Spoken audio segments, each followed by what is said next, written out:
Nous vous contactons avec des développements urgents et ce que nous allons vous révéler change complètement la donne dans ce conflit. La troisième vague vient d'arriver. L'Iran frappe à nouveau Tel Aviv. Des vidéos affluent en ce moment même depuis l'ensemble de la région métropolitaine. Ce ne sont pas un ou deux clips isolés. Ce sont des dizaines de vidéos filmées depuis des quartiers différents, sous des angles différents, à des distances différentes, toutes documentant la même réalité. Des explosions, des incendies, une ville qui absorbe des frappes pour la troisième fois en moins de 24 heures. Et cette vague-ci est différente des deux premières. Non seulement par son ampleur, mais par ce qu'elle nous dit sur la direction que prend ce conflit. Car les systèmes de défense aérienne ne tiennent pas. Deux des dispositifs les plus coûteux, les plus éprouvés et les plus symboliques jamais déployés ensemble dans un même théâtre d'opération sont simultanément contournés, encore une fois. Et ce, par un pays que les évaluations d'avant-conflit décrivaient comme militairement affaibli. Soyons directs sur ce que cela signifie concrètement. Après la première vague, les commandants ont procédé à une recalibration d'urgence. Les positions des batteries ont été ajustées. Les paramètres radars ont été mis à jour en fonction des trajectoires observées lors du premier engagement. Des stocks supplémentaires d'intercepteurs ont été acheminés en urgence. L'hypothèse opérationnelle avant la deuxième vague était claire.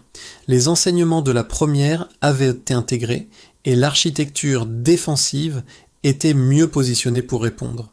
La deuxième vague a démontré que cette hypothèse était erronée. Après la deuxième vague, le même processus s'est répété. Davantage d'ajustements, davantage de recalibration, davantage de confiance exprimée dans les canaux officiels. On assurait que les systèmes s'adaptaient à la menace. La troisième vague vient de démontrer, une nouvelle fois, que cette hypothèse était fausse. Et voici la question à laquelle personne, ni à Washington, ni à Tel Aviv, n'a de réponse satisfaisante en ce moment. À partir de quel moment la recalibration cesse-t-elle d'être efficace? À quel point ce schéma répété, vague, échec, ajustement, nouvelle vague, nouvel échec, nous révèle-t-il quelque chose de fondamental sur l'écart de capacité entre ce missile et ce que l'architecture défensive a été conçue pour intercepter? Ce moment est peut-être celui que nous vivons maintenant. Le système Patriot mérite un examen particulier dans le contexte de cette troisième vague, car son échec a des implications qui dépassent largement le cadre d'Israël. Les États-Unis ont vendu ou déployé des batteries Patriot dans des dizaines de pays à travers le monde. C'est la pierre angulaire des partenariats américains en matière de défense aérienne, de l'Europe au Golfe, en passant par le Pacifique. Chaque gouvernement ayant acquis des systèmes patriotes, chaque allié ayant construit sa doctrine de défense aérienne autour des technologies fournies par les États-Unis, observe ce qui se passe au-dessus de Tel Aviv en ce moment et effectue ses propres calculs. Ces calculs ne sont pas rassurants. L'intercepteur PAC-3, la variante Patriot la plus avancée actuellement en service, a été spécifiquement conçu pour neutraliser les menaces balistiques. Son bilan opérationnel dans le Golfe, face aux missiles tirés sur l'Arabie Saoudite et les Émirats Arabes Unis, a été régulièrement utilisé par les responsables américains de la défense comme preuve de son efficacité. Ce bilan était réel. Face à la menace pour laquelle il a été conçu, le PAC-3 a tenu ses promesses, mais le missile iranien n'est pas la menace pour laquelle il a été conçu. Et la troisième vague rend cet écart visible à chaque planificateur militaire, chaque responsable des achats de défense et chaque gouvernement allié qui suit ce conflit en temps réel. L'échec du dôme de fer lors de cette troisième vague porte un ensemble différent, mais tout aussi significatif d'implications. Le dôme de fer n'a jamais été conçu pour intercepter des missiles balistiques. Ses paramètres de conception visent les roquettes à courte portée et les obus d'artillerie, le profil de menace caractéristique des groupes armés ayant tiré sur les populations israéliennes depuis Gaza et le Liban pendant 2 décennies.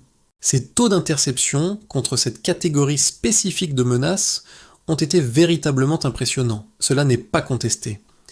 Ce qui est en cause, ce que la troisième vague règle avec une brutalité finale, c'est la question de savoir si les succès du dôme de fer contre un type de menace ont engendré une surconfiance psychologique et doctrinale. Une surconfiance qui aurait laissé Israël moins préparé à faire face à une menace qualitativement différente. Si les milliards investis dans un système qui fonctionne de manière remarquable contre des projectiles lents et prévisibles ont créé un faux sentiment de sécurité concernant la capacité de l'architecture défensive à gérer des menaces hypersoniques, rapides et manœuvrantes. Les images qui arrivent de Tel Aviv en ce moment semblent répondre « oui ». Parlons maintenant de la position stratégique que crée cette troisième vague pour chacune des deux parties. Pour l'Iran, cette troisième vague accomplit quelque chose qui dépasse les dommages physiques infligés à Tel Aviv. Elle démontre une capacité de durée, une soutenabilité dans le temps. Une seule vague peut être perçue comme un coup de chance. Deux vagues peuvent sembler être des réserves préparées et épuisées lors des premiers échanges. Trois vagues racontent une histoire différente.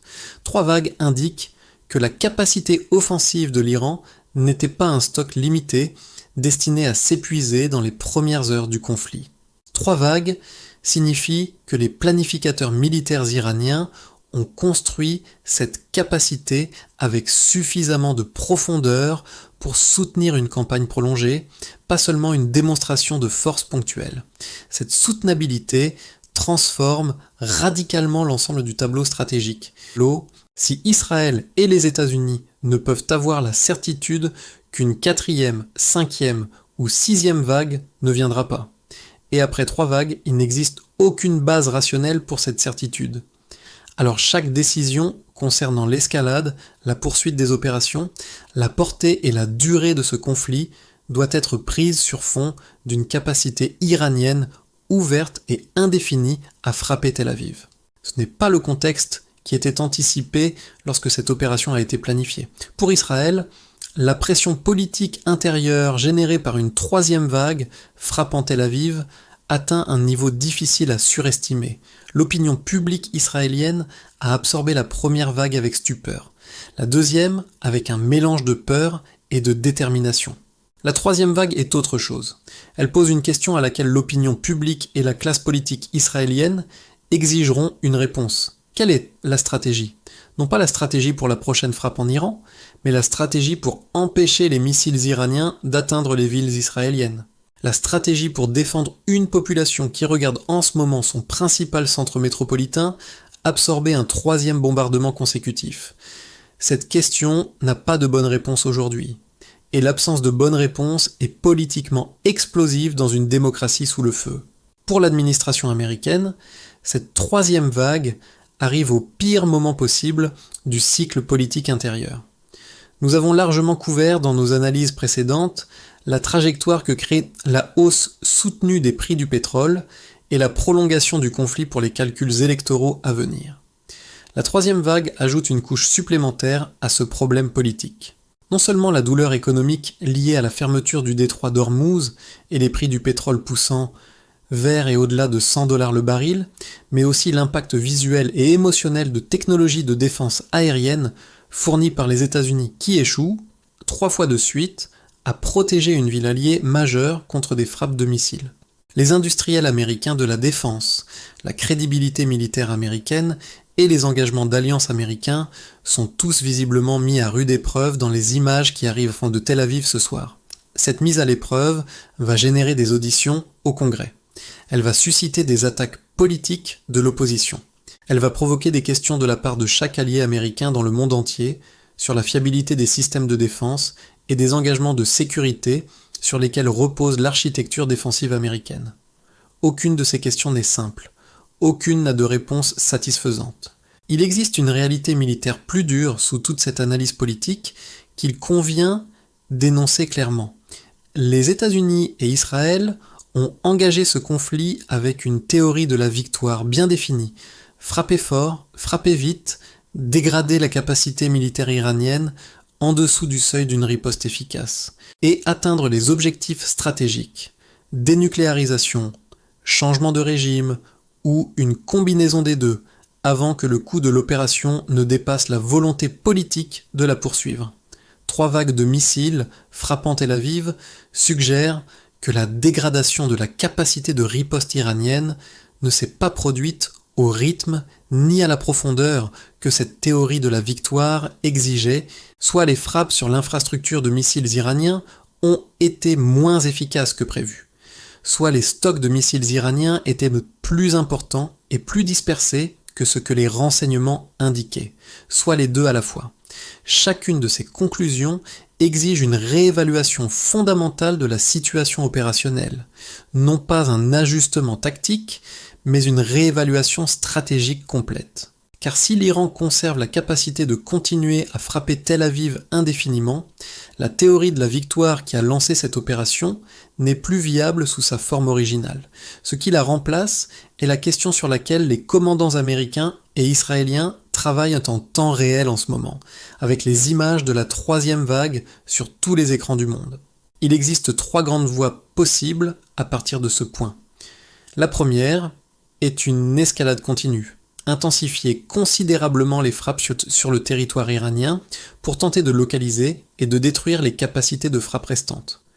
Cette voie comporte le risque le plus élevé d'une nouvelle escalade iranienne et d'un élargissement du conflit au-delà du théâtre actuel. La deuxième voie est une pause négociée, en utilisant des canaux de communication discrets dont plusieurs sont actifs selon des sources proches du dossier pour établir un arrêt temporaire des échanges pendant qu'un cadre plus permanent est exploré. Cette voie exige que les deux parties se retirent de positions auxquelles elles se sont publiquement engagées, ce qui est politiquement difficile des deux côtés. La troisième voie est quelque chose dont personne ne parle publiquement, mais que la logique militaire de la situation commence à rendre inévitable. La reconnaissance que les objectifs initiaux de l'opération doivent être recalibrés en tenant compte du coût réel et de la durée que leur atteinte nécessiterait. Aucune de ces voies n'est simple. Aucune ne mène au résultat que l'opération avait été conçue pour produire. Toutes impliquent d'accepter une réalité significativement plus complexe et plus coûteuse que celle qui était anticipée au moment où les premières frappes ont été autorisées. La troisième vague de missiles iraniens au-dessus de Tel Aviv n'est pas seulement un événement militaire. C'est une déclaration sur les limites de ce que la puissance aérienne et les frappes de précision seules peuvent accomplir face à un adversaire déterminé, doté d'une capacité de riposte dispersée, renforcée et apparemment plus profonde que ce qui avait été évalué. Cette déclaration est inscrite en feu dans le ciel de Tel Aviv, et chaque gouvernement qui l'observe ce soir en prend note. Nous ne quittons pas cette couverture. Nous surveillons tous les développements en temps réel, sur chaque canal disponible. Dès qu'un mouvement sera confirmé, militaire, diplomatique ou politique, nous vous en informerons immédiatement. Si cette analyse vous a apporté de la valeur, si vous souhaitez continuer à suivre ces développements avec rigueur et profondeur, pensez à vous abonner. Votre soutien nous permet de continuer ce travail. Restez avec nous, cette histoire n'est pas terminée.